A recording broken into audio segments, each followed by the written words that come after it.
本尼是一只喜欢跳来跳去的小兔子，但是今天，他想做一件勇敢的事情。我要去找金胡萝卜，它在森林里。小心点，本尼。森林很大。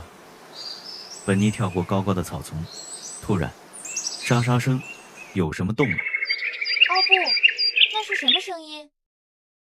咕咕咕，是我呀，本尼，你迷路了吗？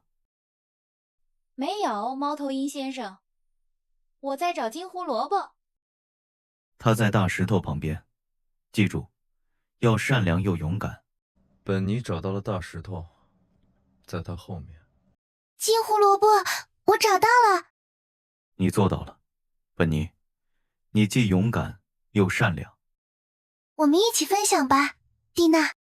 令本尼和蒂娜把金胡萝卜和所有朋友一起分享，大家都为勇敢的小兔子欢呼，森林里充满了欢乐和友谊。